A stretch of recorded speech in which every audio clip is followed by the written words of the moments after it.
निर्वाचन आयुक्त अनुपम राजन ने पत्रकार वार्ता के माध्यम से पत्रकारों को संबोधित करते हुए बताया कि मध्य प्रदेश की 6 सीटों पर पहले चरण का मतदान होगा। 29 संसदीय क्षेत्र में शुक्रवार को 6 सीटों पर मतदान होना है। प्रथम चरण के मतदान में 88 उम्मीदवारों ने नामांकन भरा। सबसे ज़्यादा 19 उम्मीदवार जबलपुर में हैं। बैतूल में केवल 10 उम्मीदवारों ने नामांकन भरा है। सुबह 7 बजे से शाम के 6 बजे तक मतदान की प्रक्रिया जारी रहेगी। उन्होंने जानकारी देते हुए बताया कि नक्सलवाद क्षेत्र में सुबह 7 बजे से शाम 4 बजे तक ही मतदान होगा। प्रथम चरण के मतदान में 13,588 मतदान केंद्र बनाए गए हैं, जिसमें 18 सहायक मतदान केंद्र शामिल हैं। पोलिंग पार्टियां रवाना हो गई हैं। प्रथम चरण के मतदान में 2,651 संवेदनशील मतदान केंद्र हैं।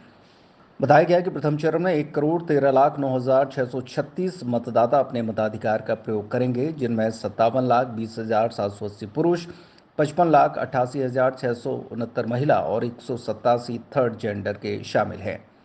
1,42,010 विकलांग मतदाता हैं, जबकि 100 वर्ष की उम्र के पार 771 व्यक्ति हैं। युवा मतदाताओं की संख्या 3,44,244 है। इन मतदान केंद्रों में सर्विस वोटर की संख्या 10,552 है। गर्मी को ध्यान में रखते हुए मतदान केंद्रों पर सारी व्यवस्था की गई है। इन सभी मतदान केंद्रों पर पिंक पोलिंग बूथ की संख्या 1,118 है। बालाघाट में एक हेलीकॉप्टर और जबलपुर में एक एयर एम्बुलेंस की सुविधा भी उपलब्ध कराई गई है। आचार संहिता के बाद चुनाव आयोग द्वारा जो कार्रवाई की गई है, उसमें कुल 120 करोड़ रुपए की नकदी और सामान भी जब्त किया गया है। इसमें 18 करोड़ रुपए की नकदी, 30 करोड़ रुपए की अवैध शराब बरामद की गई, तो वहीं 20.86 करोड़ के मादक पदार्थ भी जब्त किए गए। कई मतदान केंद्रों पे अभी तक हम वेबकास्ट जो कैमरे थे हम अंदर लगाते थे, कई मतदान केंद्रों पे इस बार हम कैमरे बाहर भी लगा रहे हैं ताकि क्यू मैनेजमेंट में हमें आसानी हो। और ऐसे लोकेशंस जहां 2 या 3 से ज़्यादा मतदान केंद्र हैं वहां पे हम उसको ये भी देख सकें कि बाहर में कोई गलत या गड़बड़ी की आशंका उसको समाप्त किया जा सके। जो हमारी एमसी कमेटी है जो राज्य स्तर पे भी है और जिला स्तर पे भी है, जिसके माध्यम से अभी तक 23 विज्ञापनों को प्रमाणित किया गया है। मतदान प्रतिशत की जानकारी के लिए अपना ऐप है, वोटर टर्नआउट ऐप, जिसके माध्यम से वोटिंग परसेंटेज की जानकारी लगातार मिलती रहेगी। आपके माध्यम से ये भी मैं बताना चाहूंगा कि वोटर आईडी कार्ड के अतिरिक्त और भी 12 प्रकार के वैकल्पिक दस्तावेज हैं जिनके माध्यम से व्यक्ति वोट कर सकता है। तो यदि किसी व्यक्ति के पास कोई वोटर आईडी कार्ड नहीं है या उस दिन नहीं मिल रहा है या गुम हो गया है, तो उसको चिंता करने की जरूरत नहीं है। वो अपने Aadhaar card, PAN card, driving licence, मनरेगा का job card, passport, passbook, pension दस्तावेज, इस प्रकार के कई सारे सरकारी दस्तावेज, इसका हम लोग व्यापक प्रचार प्रसार भी करते हैं, अखबार में विज्ञापन भी देते हैं कि यदि आपका नाम मतदाता सूची में है और किन्हीं कारणों से वोटर आईडी कार्ड प्राप्त नहीं है या खराब हो गया, नहीं मिल रहा है, तो चिंता नहीं करें। QR कोड का QR जो अभी आ रहा है उस पर, तो उसके माध्यम से आप वोट कर सकते हैं। मतदाता पर्ची का वितरण सभी जो फर्स्ट फेज और सेकंड फेज में चल रहा है, फर्स्ट फेज के तो सभी का वितरण हो गया है क्योंकि कल मतदान है। तो जिनको इसमें भी एक चीज स्पष्ट होनी चाहिए कि यदि किसी को मतदाता पर्ची नहीं मिली है तो उसको इस बात से उसको ये भ्रम नहीं होना चाहिए कि यदि मतदाता पर्ची नहीं मिली है तो वोट नहीं कर सकता है। वोट करने के लिए आवश्यकता है मतदाता सूची में आपका नाम होना। मतदाता पर्ची हम लोगों ने हर व्यक्ति तक पहुंचाने का प्रयास किया है। जैसा भी आप पूछ रहे थे, तो मतदाता पर्ची में QR कोड है। यदि QR कोड आप स्कैन करते हैं तो उसके माध्यम से भी आपको जानकारी प्राप्त होती है कि आपका बूथ कहाँ है, आपका कौन से नंबर पे नाम है, मतदाता सूची में की डिटेल्स क्या हैं, कौन सा मतदान केंद्र है वगैरह। अच्छा उपयोग हुआ है। सभी मतदान केंद्रों पे जो आवश्यक मूलभूत सुविधाएं हैं वो हम लोगों ने सुनिश्चित की हैं, जिसमें रैंप है, व्हीलचेयर की व्यवस्था है, पीने के पानी की व्यवस्था, छाया की व्यवस्था आदि आदि। 1368 सेक्टर ऑफिसर्स हमारे प्रथम चरण के लिए काम कर रहे हैं। लगभग 10 मतदान केंद्रों पे एक सेक्टर ऑफिसर्स हैं जो लगातार उसमें भ्रमण करेंगे और प्रयास ये होता है कि आधे घंटे के अंदर वो हर मतदान केंद्र को एक बार टच करें। तो सेक्टर ऑफिसर की टीम चलती है, सेक्टर पुलिस की मोबाइल चलती है, सेंट्रल फोर्सेज हैं, सभी के माध्यम से प्रयास है कि पीसफुल मतदान, फ्री और फेयर मतदान सुनिश्चित किया जाए। हमारा ऐप होता है जिसमें सिटीजन्स अपनी कोई भी शिकायत कर सकते हैं व्हाट्सएप मैसेज के माध्यम से या वीडियो क्लिप के माध्यम से। इसमें अभी तक 3,380 शिकायतें हमें प्राप्त हुई हैं, जिसमें से 2,190 शिकायतें सही पाई गई, जिनका निराकरण समय सीमा में किया गया। एक और ऐप है या पोर्टल है सुविधा ऐप, जिसके माध्यम से पॉलिटिकल पार्टी के लोग अनुमति मांगते हैं, कैंडिडेट्स अनुमति मांगते हैं, चाहे वो रैली की अनुमति हो, चाहे वो वाहन की अनुमति हो।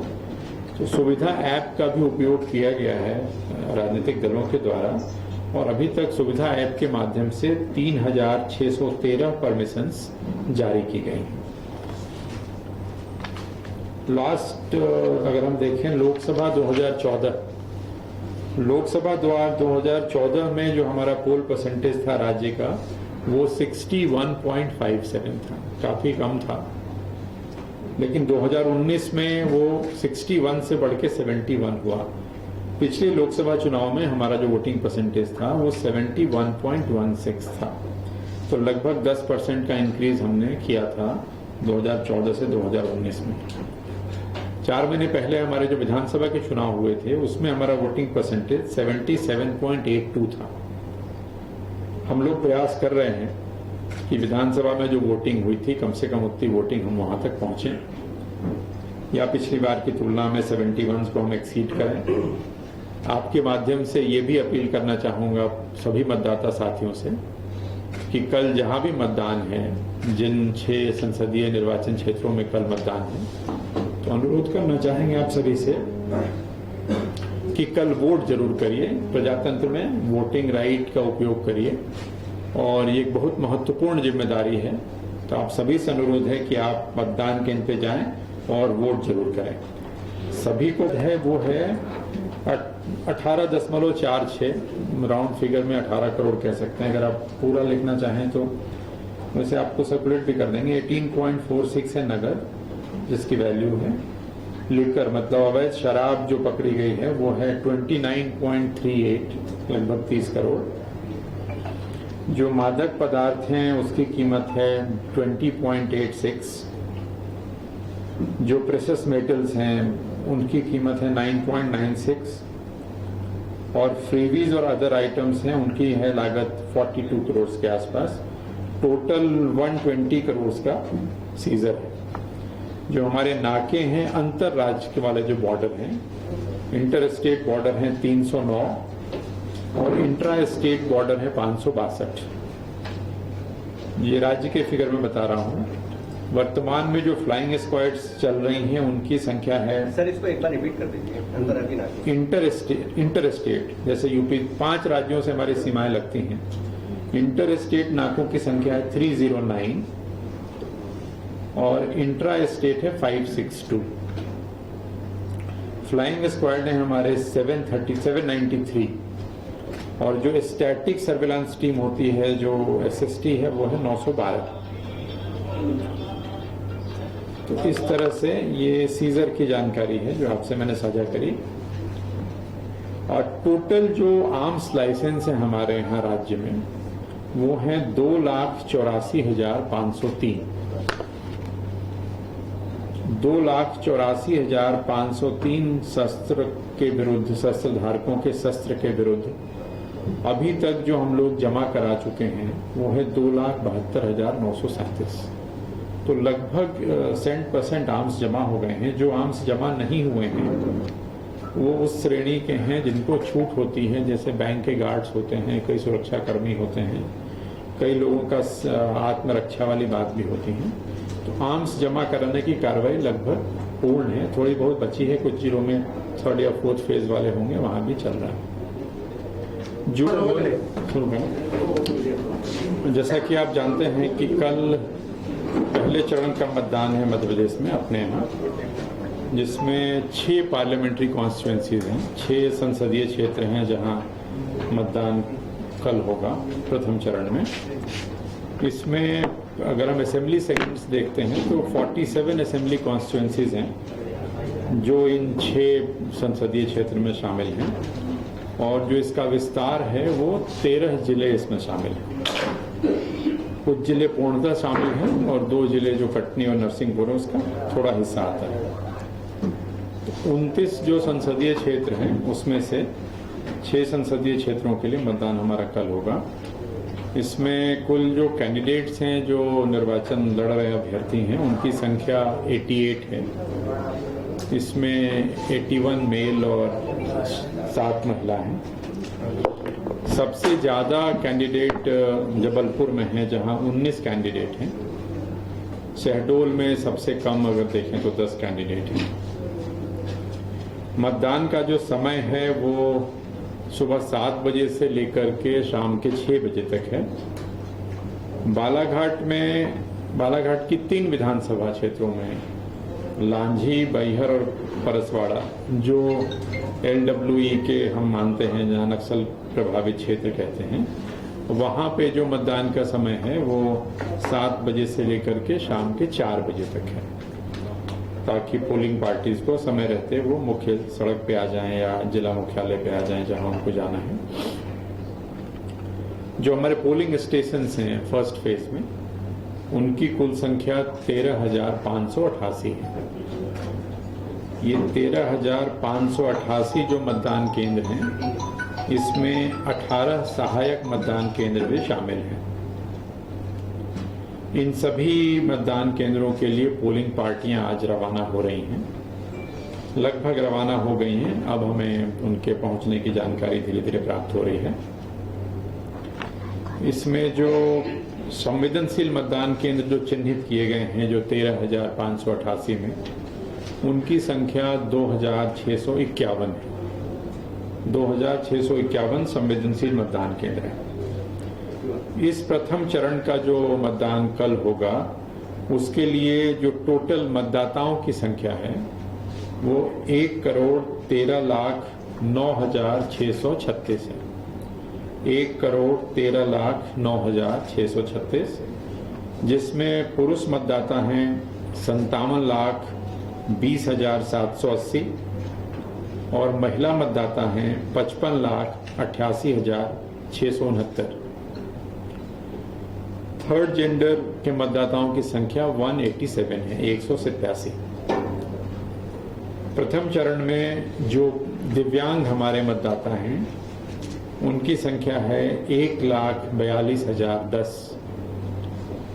जो 85 साल से ऊपर के मतदाता हैं, 85 प्लस के मतदाता हैं, उनकी संख्या है 46,463। 100 प्लस के जो मतदाता हैं, 100 साल से अधिक आयु के मतदाताओं की संख्या प्रथम चरण वाले मतदान क्षेत्रों में 771 है, 771। 18 से 19 साल के जो हमारे वोटर्स हैं, उनकी संख्या 3,44,244 है। 3,44,244। और जो सर्विस वोटर हैं, जिनको हम, जो सेना में लोग हैं जो PTPBS से मतदान करते हैं, उनकी संख्या 10,522 है। तो ये तो मतदाताओं की संख्या की स्थिति है। अब जो प्रतिबंधात्मक कार्रवाई करते हैं ट्रबल मेकर्स के खिलाफ या जिनके खिलाफ पुराना प्रकरण वगैरह रहा है, तो आचार संहिता लगने से अभी तक की अवधि में 2,37,636 लोगों के विरुद्ध 107/16 की कार्रवाई की गई है। इसी प्रकार जो पुराने वारंट हमारे लंबित हैं, उसमें से 41,000 वारंट्स की तामीली की गई है, जिसमें परमानेंट वारंट भी हैं और अरेस्ट वारंट भी हैं।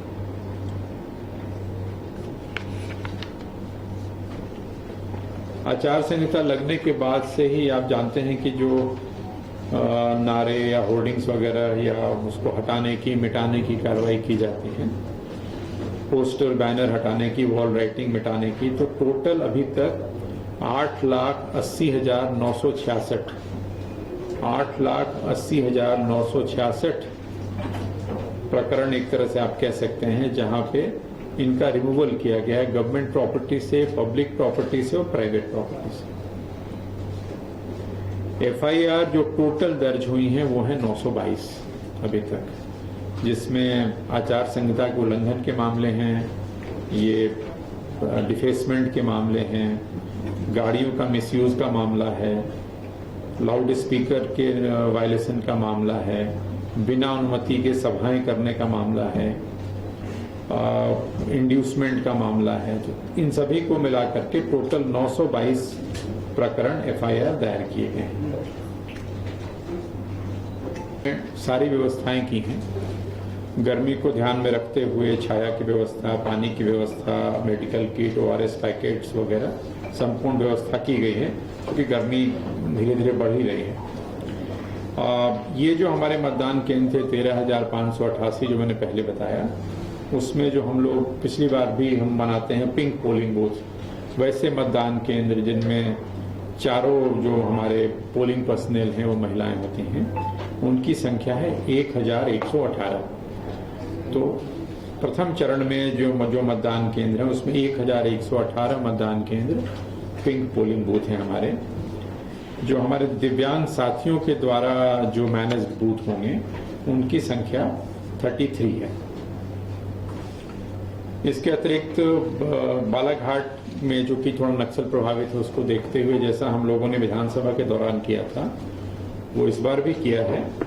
एक एयर एम्बुलेंस हमारी जबलपुर में स्टेशन है और एक हेलीकॉप्टर हमारा बालाघाट में है, ताकि किसी भी प्रकार की यदि आवश्यकता पड़ती है तो तत्काल हम आवश्यक सुविधाएं मुहैया करा सकें।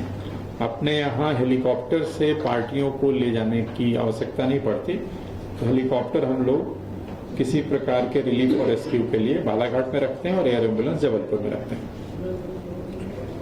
प्रथम चरण में जो होम वोटिंग हुई है, आप जानते हैं कि 85 प्लस से ज़्यादा के जो लोग हैं और जो वैसे दिव्यांग साथी हैं जिनकी दिव्यांगता 40% से ज़्यादा है, वो घर से मतदान करने का विकल्प ले सकते हैं।